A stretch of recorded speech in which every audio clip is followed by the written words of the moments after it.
Shalom, shalom, shalom. Un grand merci à vous tous qui êtes connectés sur notre meilleure chaîne là-bas, Céleste Nzelalola. Ici, Bonzambe et Kitaranaloye, Mona Malwape, Namisala, Bonzambe, na Bonzambe, Lola, Ezofuta, Simananto, Yakoroba, Kenzama, Boto, Kwaye, l'Issoua, finalement, sur Azo Seydabisse et le mot, la pasteur Feza Missia, la bouche autorisée de l'éternel depuis Zéré, qu'elle a fait le mot, quoi, Motema, la Bivens, le mot depuis Londres, Pena Maman, Gisèle, Louké, le Motema, Papa, Emmanuel, na Boston. Bonzambe, na Bonzambe, Yesunde, Moussouki, Sileman, ne trouve jamais, toujours dans le cadre pour informer, bien émission, rien que la vérité bien aimée, Bonzambe qui t'a maloba, avant qu'il a présenté Bino invité dans la Yadelo. En tout cas, on a remercié Bande Oignons Tour. Donc pendant ces jours, on a na poto. Donc Oignons Tour Basuminga. Donc Nzamba Lola Amona Bino, Nzamba Lola Pambola Bino, Nzamba Lola Amona Pasteur Charles, Pasteur Bameko Bostra, l'homme de Mopanga. B50, un grand merci papa et où tu vraiment dans moté mananga donc il a habité dans Zanina Maloba bolam eleke belé nza maman na pasteur Charles Bostra Bameko et à mon maman Charmy donc la servante de l'Éternel, la femme pacifique, la femme loyale, maman moko extrêmement bien donc maman Charmy, maman Mami Bameko moté ma pasteur Charles Bostra Bameko. En tout cas, maman Mami Nzambe Amonayo et si kozo la nabiso maman moko extrêmement bien maman Mami Charmy motema ya pasteur Charles Bostra Bameko maman avec nyane tout monde anaye donc à s'occuper nanga très bien papa s'occuper nanga très bien pe bana nyonso ya église la bonne sémence oyo ya Paris Nzamba Lola mona bino ba serviteur nyonso il y a église la bonne sémence ya Paris Nzambe Amona bino ba maman, ba soeur, ba frère, ba tonton, ba papa, Nzamba Lola, amona bino na accueil oyo, boyamba ki ngai na Paris donc na se retrouver que na avec na famille na ngai quoi. Na vu deuxième famille na poto, na vu deuxième famille OK. Bala kisina bolingo quoi, bala kisina donc na habité dans oza na maloba quoi, na corps de Christ. La deuxième famille, la bonne sémence, où ils allaient diriger na papa Nabiso, B50, l'homme de Mopanga, puis na apprendre ya mingi.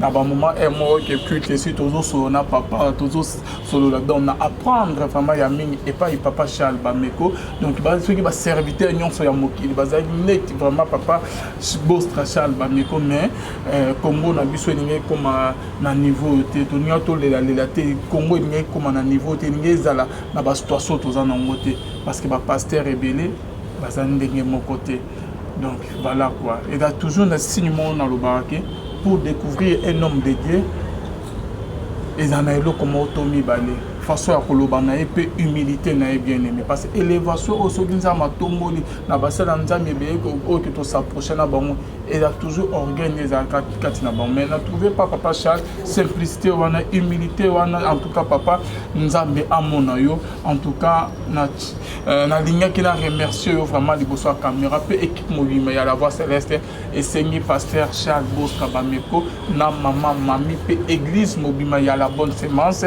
to seigneur un grand merci Nzamba Lola mona bino les abakoup nyonso OK ba edaki biso sur place ba soutenir biso sur place pe na musika bien aimé dans le Seigneur les abakoup nyonso tout Nzamba Lola mona bino ba o ba prière ba o ba lela prière ba o bazali ba femme pe ba homme de prière Nzamba mona bino o que to prière elongo na pasteur Charles Bostra Bameko bien aimé dans le Seigneur o ezali un peu moins différence hein et dans mon mingi belo ko le kana ba pasteur mingi vraiment qui est bazo prier bonaboy et dans nombre bien mais et pas pasteur Charles Bostra Bameko azo la kisa bananaye bandiminaye les abakou ndengeni bazo prier quoi ndengeni yo mogo misa auto délivrance ndengeni ko télémana lo sam importance il y a vie de prière na bon ya ba chrétien exacte que yo fota il ra ko benga pasteur mon papa prier lenga yo zola na ba pongi papa na problème bo zola na ba pongi non c'est que j'ai pu découvrir na église il y a pasteur il a bonne sémence à pasteur Charles Bameko et que bandi mignon surtout dans la vie de prière ba frère ba sœur ba maman ba papa vous sentir vraiment que après prière soit que pendant la prière vous sentir que tout le monde est rempli du Saint-Esprit tout le monde ba dans onction tout le monde ba zo kota na mozindo Il y a qu'au prier bien aimé dans le Seigneur. Donc, bandimi bazo prier. Onction, présence, soit dans l'église, il y a la bonne sémence où il y a Paris. C'est ce que j'ai beaucoup aimé, j'ai beaucoup apprécié par bandimi. Il y a la bonne sémence, les abakou bien aimés. Donc, bangonyon sous baza ba femme de prière, ba homme de prière, ba frère, ba sœur, ok, bazo prier, ma casse et l'ongona, papa, bazo pesa ba sujet. Vous avez senti que tout le monde baza debout, ba côte en profondeur, il y a prière. En tout cas, il y a bien ma casse, nous avons lola à mon pasteur Charles Bostra Bameko, puis na maman Charmy, maman Mami, ma pasteur Charles Bameko, puis église mobile, ma serviteur, surtout il y a la bonne sémence, il y a Paris, nous avons les abakou, tout, ba fidèle, bandi mignons, il y a église, la bonne sémence, nous avons lola, mon avis, puis azon, c'est la bino, il y a mingi, donc, dans les cas qui un bon séjour, la présence, puis na pémine, il y a papa. Pasteur Charles Bostra Bameko, merci pour tout. Merci vraiment à nous Sali et les Kélinga Makas, et les Kéli, équipe mobile à la voix céleste et Makas, la témoignage au Napsi, Nzama mon ami, notre Satana qui n'a monté, la Satana qui n'a monté, mais Nzambo ya zoni saka, Nzambo yo, ya bossa na article na nyongo.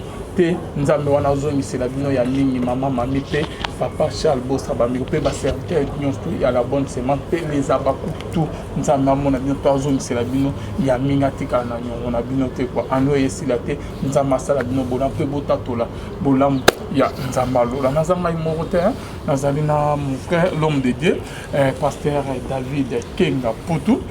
Il y a une autre sonné, une émission d'habitude à l'eau, rien que la vérité. Shalom l'homme de Dieu. Shalom papa. Bonne santé. Zamba zobatela. Le banabande bazolando. Zamba batola biso, papa mbola biso, bana nzambe de partout dans le monde jusqu'à tout soit mis. Ngolo nzambe et bila ba vina biso. Merci na sepele susu. Comme on a biso na zela singa. Merci beaucoup. Merci beaucoup l'homme de Dieu. On a remarqué qu'on a papa n'a pas pu du solongo. Il y a vu des prières papa. J'ai vite compris que prière est très important dans la vie d'Abisso. Et comment vous trouvez, et là on a remarqué dans l'église n'a pas la bonne sémence, bandim tout, bazo prier, dans la vie de prière. Réaction na cause amène na ba plupart ya bandim na biso miso ba benga bino ba benga biso baza na Congo et daka que pasteur faut ça la union surtout pasteur faut malade pasteur prier problème pasteur prier vie de prière exaté mais eloko que lesquels nga makana ko mona na église place nazalaki la bonne sémence bandimi bazo prier bazo ko en profondeur il y a vie de prière au que ba pasteur rebelle ba sala ka ngote ba la kisa ba ngote réaction na cause amène papa. En tout cas, réaction à Nali Bosso, et ça, Nanouya, qu'on félicite, pasteur Charles Bostra, et il y a mis balai, qu'on peut ça y merci. Parce que de nos jours, bandimi bakoma, dépendant, c'est-à-dire vie spirituelle à Bango. Bazo vivre au dépendant d'eux. Or, nous avons une charge, une responsabilité et un devoir. Et Zanin, Yakoluka, ko lakisa bana nzambe, ndenge nini esengeli babondela. Pendenge nini vina bango esengeli ekoma libondeli. C'est ça le plus grand problème. Pour ce que dans Luc 11, au monde des disciples, montre-nous comment prier aux hommes. Et Jésus a commencé à leur montrer comment prier. Parce que, vu au côté, il y a Bonzambe, le Dieu que nous avons crié, alors nous avons automoniété, tosimbiété. Mais le lengeni toko zalanaye, le lengeni toko bikanaye, toko tamolanaye, toko solola naye. Or, nzela liboso, où ils ont permettre mutu, azala en communion, azala en contact, nanzambe et zanzela ya prière. Mais au moment maintenant, dans Jean 4, de verset 20 à 24, où il y a un débat entre Jésus et la femme samaritaine. Vous vous dites que le lieu où il faut adorer c'est à Jérusalem ou sur la montagne. Yesu alobi, vous adorez celui que vous ne connaissez pas. Mais nous adorons celui que nous connaissons, car le salut vient des Juifs. L'heure vient et le Dieu venir où vous n'adorerez pas ni sur la montagne ni à Jérusalem.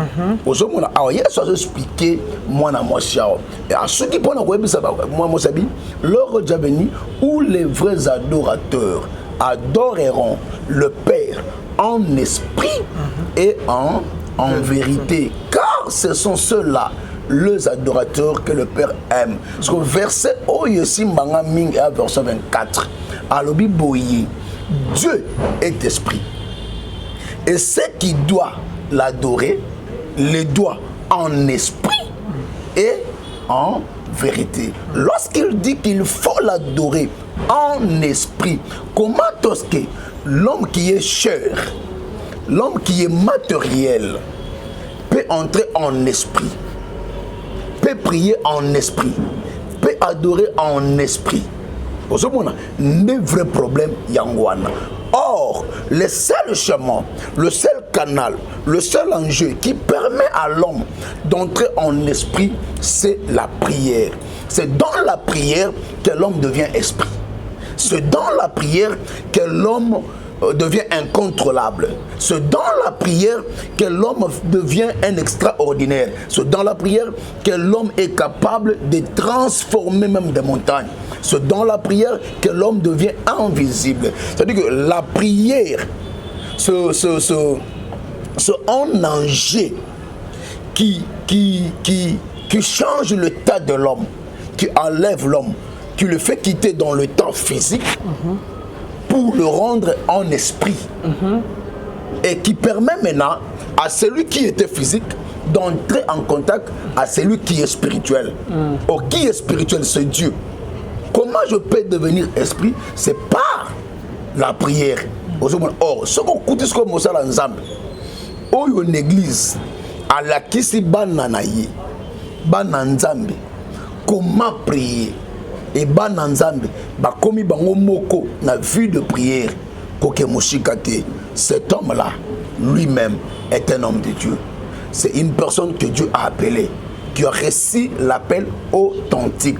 Car dès nos jours, il est difficile d'en trouver. Tout le monde a même la poto.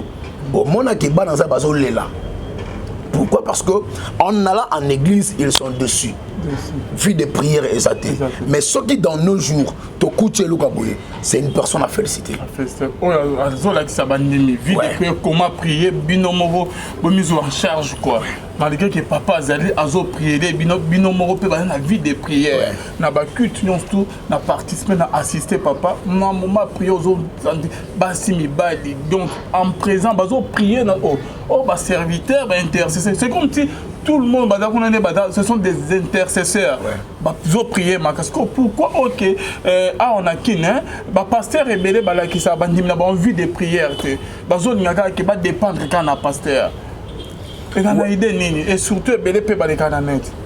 Et là qu'on a exactement au moni Papa Levin, les lots plusieurs nous donnons l'apparence de ce que nous ne sommes pas. Aujourd'hui, il y a plusieurs qui parlent qu'ils sont les hommes de Dieu, qu'ils cherchent Dieu, qu'ils prient. Pendant que ce qui est en coucou, beaucoup de vie est athée. Or, l'homme donne ce qu'il a. Mais s'il n'y a pas ce feu de la prière en toi, comment est-ce que vous communiquez votre grâce? Elle est impossible. Alors, expliquez personnellement bien. Donc, ceux qui sont dans l'église, ils ont lourdeur, il y a prière, il y a prière, c'est que pasteur Yemoko. Azana vie de prière. À quoi dégager l'énergie? Ok. À quoi dégager l'énergie? Parce que nous dégageons l'énergie. Bon, pendant les services, prier, là, ce sont des formalités. En fait, je vais expliquer des types d'onction. Il y a l'onction que nous appelons l'onction en permanence et l'onction que nous appelons l'onction en revêtement. L'onction en permanence, toqué au monde dans Matthieu chapitre 4. Dans Matthieu chapitre 4, au monde a Yesu amati na ngomba. À quelque bonde là. Et pendant que Jésus priait, Bible nous dit que Jésus rempli du Saint-Esprit. Et tant que Yesu a quitté na 2 heures pour être tenté par le diable, tant qu'on a fait mon repos là-bas, Bible nous dit Jésus revêtu du Saint-Esprit. Ici, Jésus était rempli du Saint-Esprit. Ici, Jésus revêtu du Saint-Esprit. Quand est-ce que l'homme est rempli? C'est quand l'homme est dans le banc de la prière. Quand est-ce que l'homme est revêtu? C'est quand l'homme est dans le champ de bataille ou de combat. Alors, l'onction en revêtement sert à l'homme de Dieu pendant les services d'exercer. L'onction en permanence permet à l'homme de Dieu pendant sa carrière, son parcours dans le ministère d'être fort. Alors, l'onction en permanence, et ça, onction au dégager quand l'homme devient faible. Né au monde dans la Mokanda, il y a Jean chapitre 9. Il faut que je fasse, tandis qu'il est encore jour, les œuvres de celui qui m'a envoyé. Car la nuit vient où personne ne saurait travailler. Yesu a parlé sur des saisons. Il a parlé sur le jour et il a parlé sur la nuit. Il a dit, pendant le jour, c'est là où moi, je suis appelé à m'exercer. La nuit, je ne saurais pas travailler. Alors, l'onction en permanence permet à l'homme de Dieu. L'onction en permanence joue un rôle dans la vie d'un homme de Dieu. Lequel? Cette onction, c'est l'onction qui sera déversée, qui sera en œuvre, en pratique, quand l'homme de Dieu sera faible. À commun paka, à ça sur ma casse, à ça la gente. À ça sur ma casse pena, il y a kobon de la mingité. C'est de là que cette onction là, il va travailler. Mais pendant qu'il est encore dans sa vigueur, l'onction en permanence, c'est l'onction en revêtement. Et travailler. Mais actuellement maintenant, on se rendre compte que l'homme de Dieu avait bien commencé avec Dieu. Un homme de sacrifice, un homme qui cherchait la face de Dieu, un homme de jeûne, un homme de retraite. Au moins dans l'étape Morosongolo Pakala, Viwana et Katani. Au moment, tant que Katani, on va utiliser maintenant onction permanence. Énergie ou magasinaki. Dans le temps, quand tu lui cherchais Dieu, on utilisé.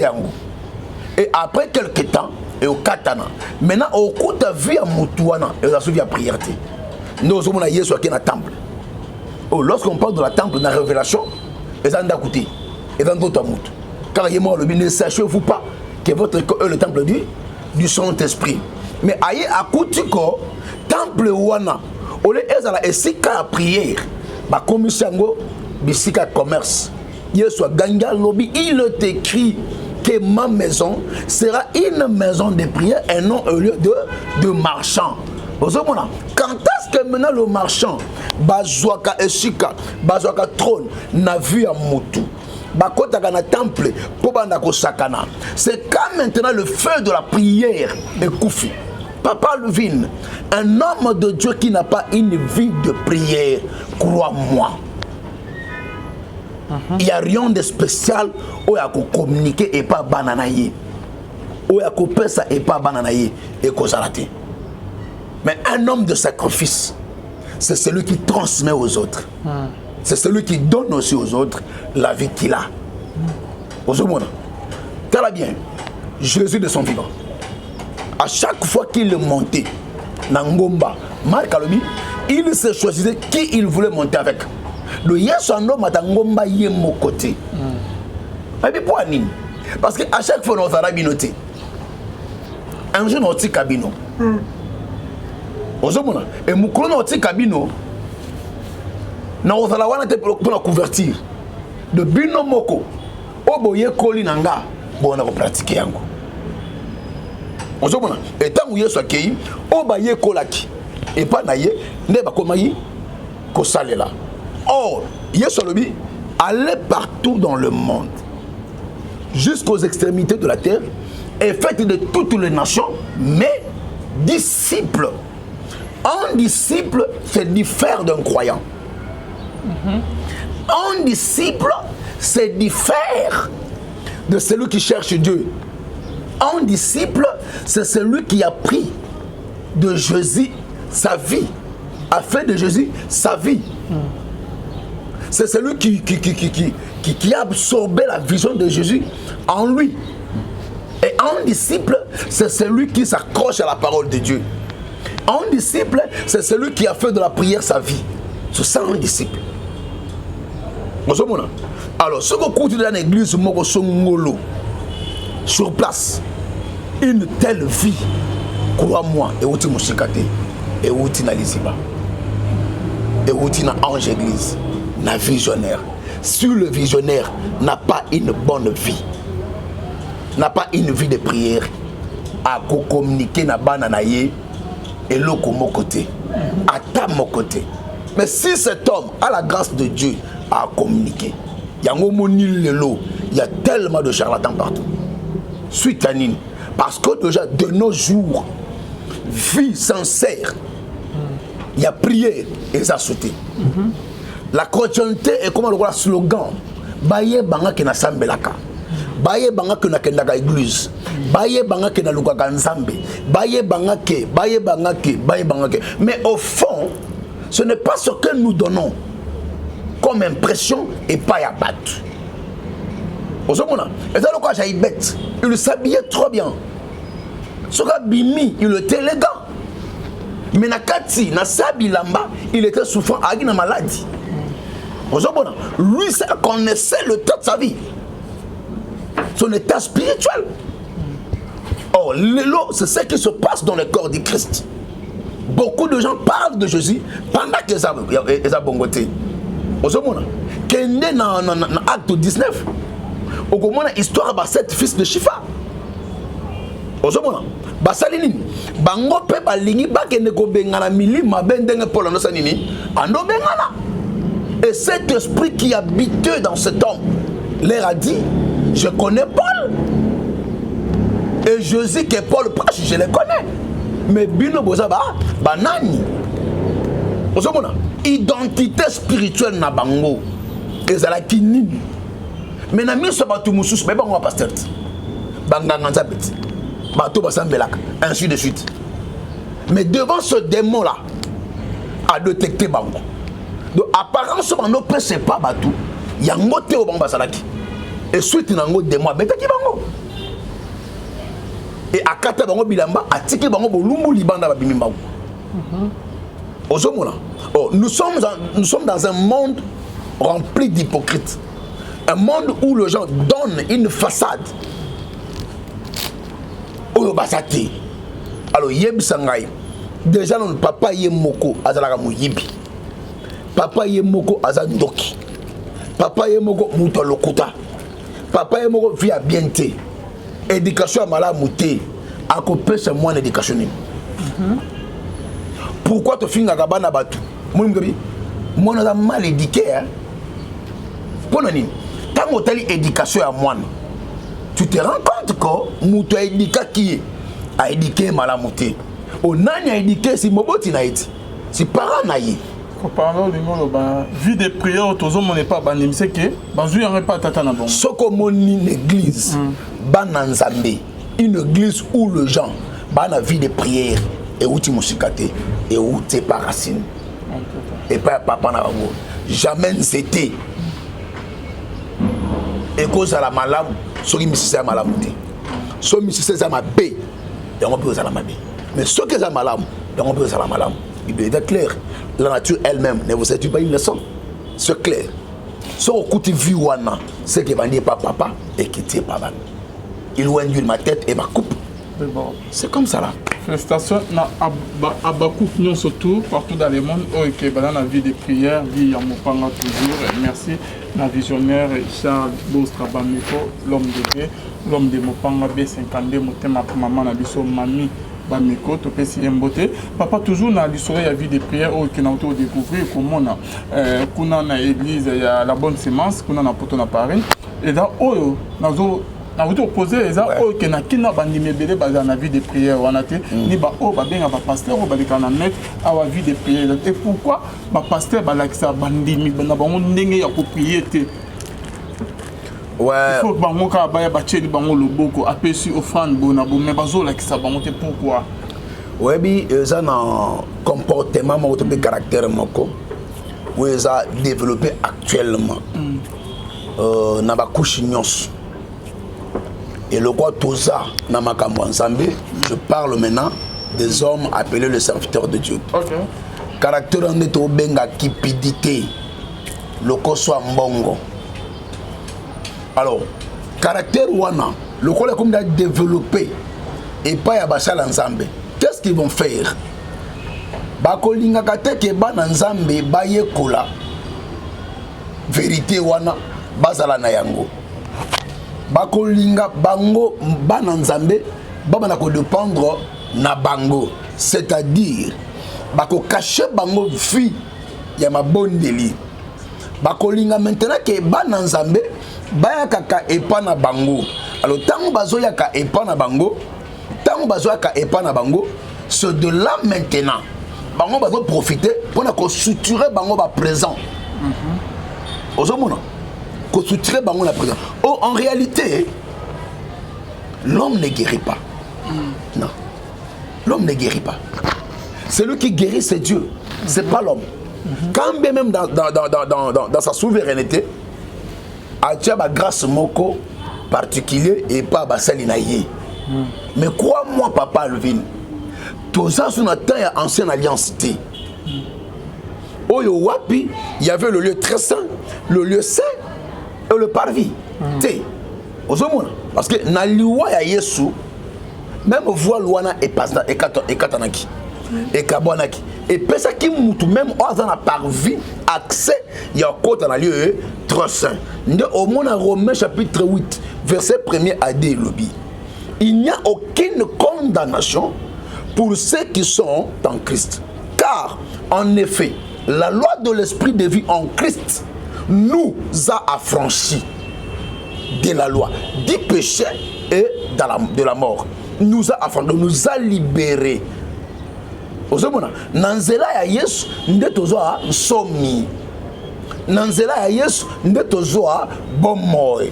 Car il a fait de tous un royaume de sacrificateurs. Qui est sacrificateur? C'est celui qui entrait dans le lieu saint. Celui qui entrait dans le lieu très saint. C'est celui qui pouvait pratiquer autobengi bonganga nzambe. C'est celui-là un sacrificateur. Mais ce qu'on Yesu a sali na biso tous un royaume de sacrificateurs. Quiconque croit en lui ne périsse, mais qu'il ait. Quiconque l'invoquera sera sauvé. Quiconque mutu nyonso bazo pe sa catégorie T.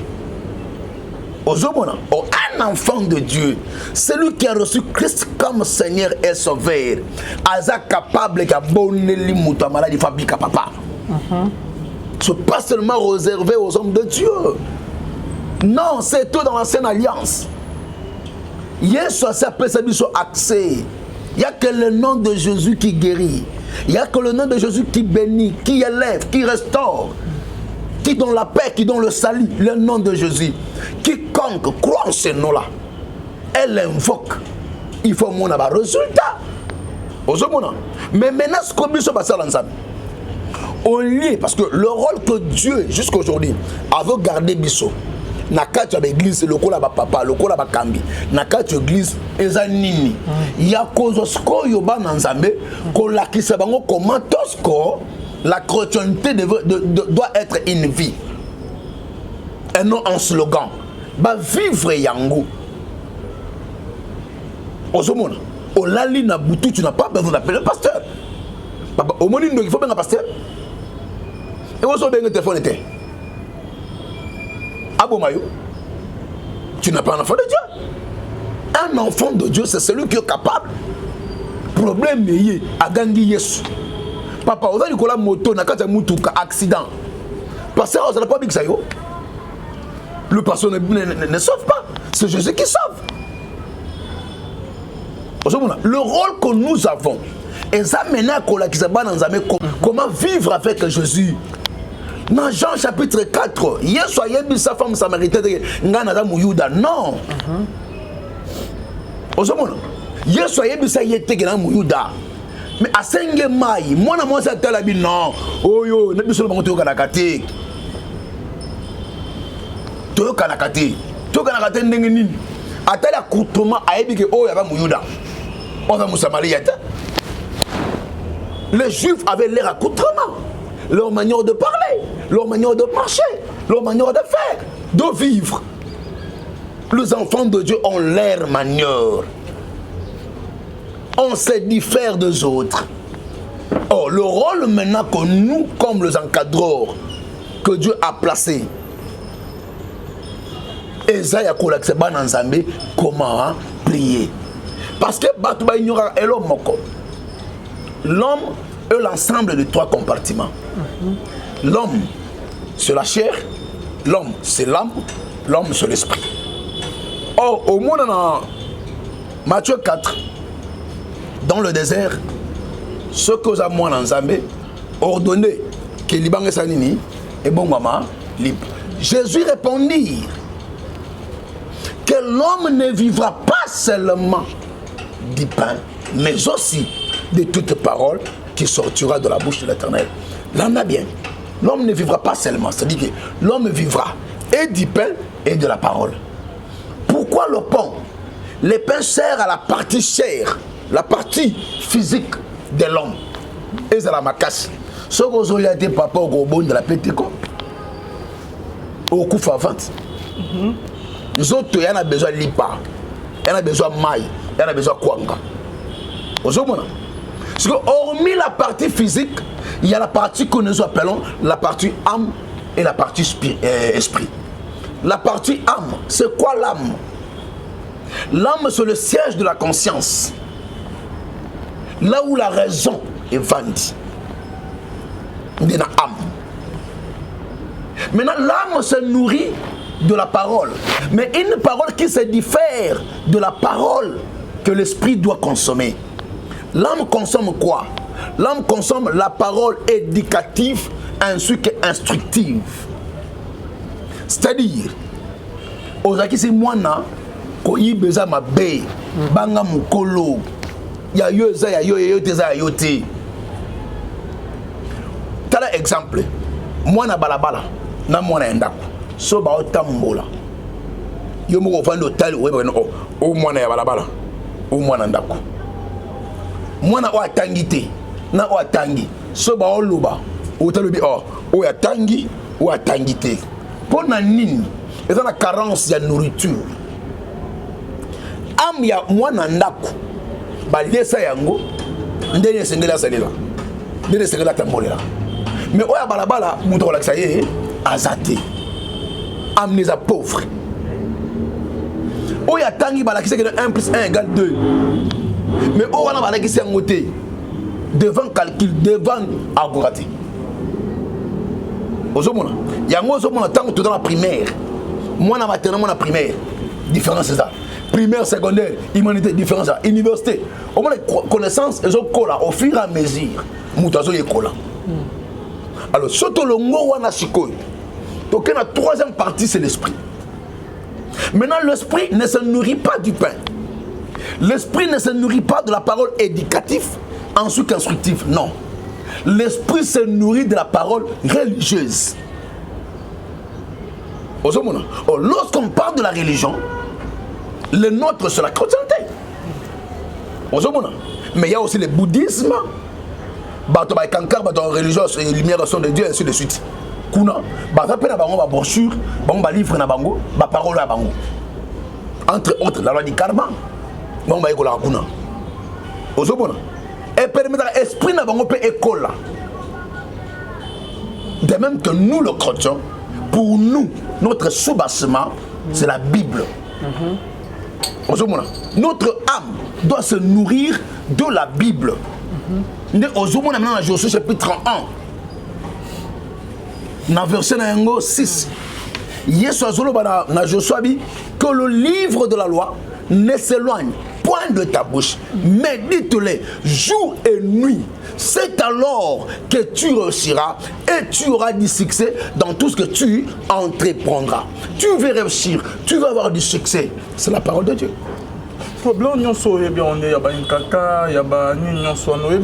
Je frôlais par là-bas. Ah, ok.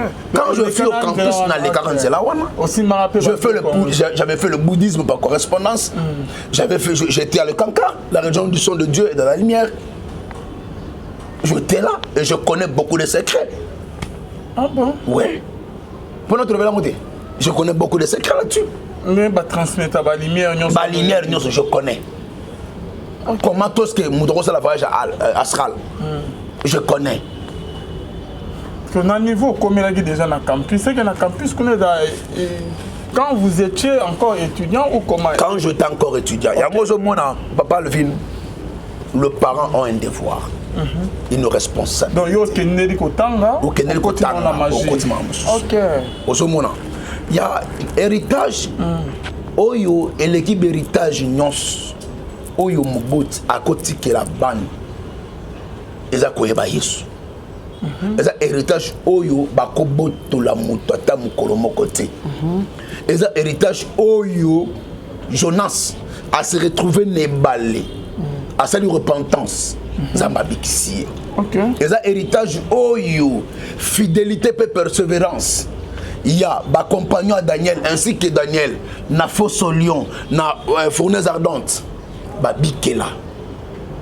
C'est cet héritage-là, ce que garde dans la vie, ou la question bana, ata lelo yozate, ata lelo sokufa, bana baobika. Tu parles de papa non à la question qu'on dit là, bah qui si au qui n'a aussi mal à campus ou comment? Non, quand je dis de la responsabilité des parents, les parents ont un devoir. Il y a kola qui s'abat dans cela ya nzambe. Pourquoi? Parce que ba négligence moussous, na niveau de famille. Et comme ça que moi dans la balabala à Beba. Papa ville. Je quittais la maison, je suis allé au campus. Na côté na campus, je dis la période n'a tellement musclé. Na côté, je fais la loi, moi qui te parle. Je fais la loi au campus, bah nous en pharaon. Na côté campus na passeport dans ça là. Na mutu je me suis dit il faut na diminuer mettre nyon so na la combo na campus. Et quand je suis allé et dans la télé, il maître Kinga, il faut le luxe. C'était comme ça là. Il y a un ami, un frère, dans la sécurité à Werason, je suis allé en passant. Donc, à côté de la c'est-à-dire que quand je suis arrivé au campus, j'ai commencé à faire la loi. Et quand j'ai commencé à faire la loi, quand j'ai commencé à faire la loi au campus Nine Salem, bah professeur bah mo lukangai parce que ngala qui sont dans l'auditoire boyé bah ninga beti faut être malikolo bah de la pharaon tellement combo tambola qui mingi bah professeur bah boya koluka bah monaki o bah monaki na kati na ngai na kati ko mona so de là à solliciter nga maintenant na sala nini na kende ko travailler na bango ne ba fongola nga bansela mususu de là na ko se retrouver les caca. Donc c'était comme ça là. Oh, merci beaucoup pasteur. Tozong la lisolon prochainement. Donc beti suko question ya suko ezali par rapport ya et là on est ça là que un enfant de Dieu, un pasteur, un serviteur de Dieu abanda na bien la vie de prière mais bon lembo et au côté atasa neni accueillir à côté dimension vie de prière azo s'efforcer mais azo sentir présence ya nzambe te eza nini juste oh et le quoi liboso élément pénal majeur c'est la négligence élément pénal parce que au début parfois biso batu tonga kwa kize batu ozomona tonga kwa kize batu que c'est lui qui m'a fait ça nanzara na yende omona koyaki nanzara na yende na lembaki nanzara de selaki boye nanzara or mutu nyonso a dans la part de la responsabilité. Parfois, tu as la négligence dans la vie de biso. Et c'est de là que les malins maintenant a organisé là pour attendre. Objectif, naïe. Ce problème est anini. Au monde, Zamba ebisi Moïse, Abi,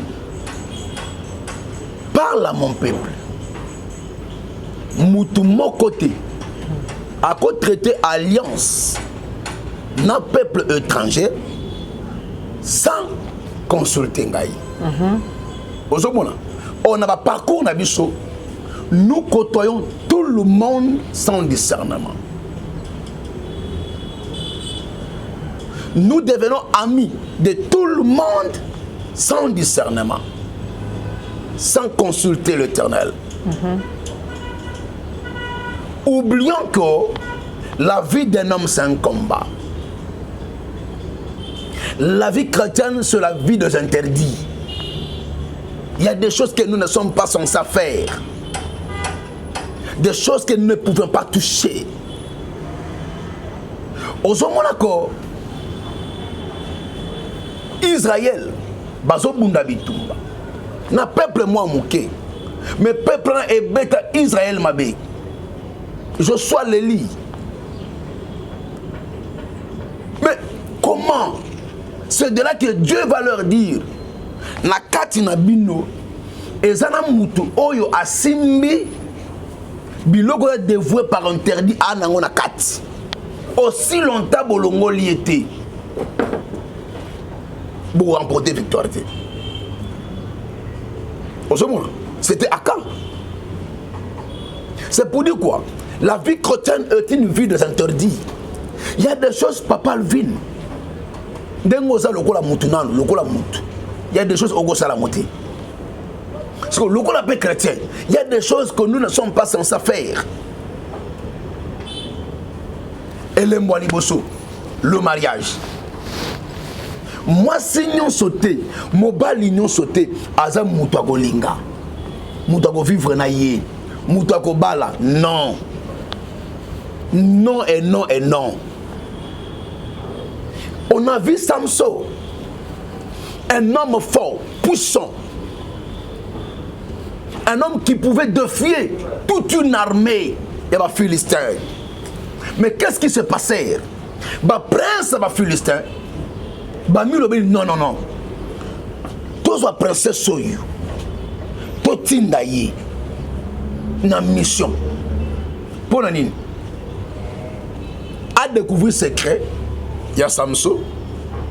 A affaiblir pour tout soir. Dalila ne pas venir comme une épouse. Non. Elle n'était pas venue pour le mariage. Ayaka na mission précis. Connaître la faiblesse, les dompter et les détruire. Mais quand Samson a vu Dalila, sans consulter l'Éternel, il s'est engagé. Sans consulter l'Éternel, il a fait alliance. Conséquence dans mon souka. Par rapport à la question que je posée au point de question sur ces émissions, faiblesse ou non, soit au moins faiblesse à prier, ou qu'on se prier. Et cause à la nini, soit si nini ou comment. Tu étais un homme de prière, tu priais beaucoup en tout moment. Mais comme un moment où tu priais, à toi c'est faux, prier aux yoka présence. Tu es là, c'est que danger, moi, ou comment. Ce qui déjà, moi dans l'âme, toi, moi, dans l'âme, qui cherche Dieu, qui prie Dieu, a constaté, a remarqué que vie de prière est quitte. Il faut un quota, na bain à prière, à sentir l'odeur. Fait déjà un langage. L'Éternel Dieu parle cependant tantôt d'une manière, tantôt d'une autre. Son langage. Lequel Dieu te prévient de revenir. Il y a un danger. Vie à moi dans nous sa vie à prière. Le diable sait. On appelle le diable il y a moqué. On me dit plaque à réchaud. Ce qui au tient au connectango na source mo songolo. Ozomona au Pélici. Est-ce que au retour au place là? Au Rochate, même na ndinja banga même na ndeka banga même na pourquoi ko le kati ozomona a banga mais soko déconnectango ne bandeyana no moto o tcha le bon côté mais au fur et à mesure zo umela au fur et à mesure le bon koleka au fur et à mesure ngonga ovanda a osumbela même ozomona et ça le ko la moi na nzambe tant moi na vie de prière monguna omega te azobanga moto mais ce qui vit wana ekiti asani azu le dessus. Qu'est-ce qui fait que Viana Kita? Parce qu'on a posé une question aux répondre vraiment. Ce qui fait que Viana Kita n'a pas ça que maudit la liboso, ce sont le contact, les alliances que nous faisons. En dehors, il y a une alliance. En dehors, il y a une alliance. Et l'autre liboso, il y a une alliance. Et l'autre, en dehors, il y a une alliance. Et ça, envie. Je m'excuse. Envie. Oh, il y a il y a un caractère qui est développé chez l'homme, que nous appelons le voyeurisme. Le sentiment d'avoir la chose qu'on n'a pas la possibilité d'avoir. Et là, on a égotine d'icône. C'est-à-dire, au moment où a comme Kolula, n'a quoi un étage. Azwa yango. Mais on a coquille à yangote. Alors, maintenant, qu'on néglige l'essentiel. Ok. Au moment où on me concentrer, on a la prononciation. On me concentrer à Ibata. Ade fata articule l'essentiel abo ce n'est que musala ne salani et puis à mutumbongo pour azwa vie de prix vie à masum pe et qui sa vie de prix yango na zoya les envies et là les alliances et mi balé les envies ya mi satu ta ba envie wana eye etinika mutu wapi na masum le koso et Koyiba, Koboma, Kindumba, Lokuta, Nyosoana. Et ceux qui ont remarqué que vie de prière et quitter, c'est que le monde des ténèbres, ils ont préparé pour l'homme. Ceux qui ont remarqué que vie de prière et quitter, sachez-le très bien que le monde là qui cible, c'est que des gens comme cible à battre. Parce que ce qui faisait ta force est Kei. Ok. Ce qui faisait la force de Samson, c'était sa chevelure. Tant que Bakatian, Babimelite, n'a pas été et va détruire. Donc, une fois que cette vie de prière n'est plus en toi, le diable prend le dessus.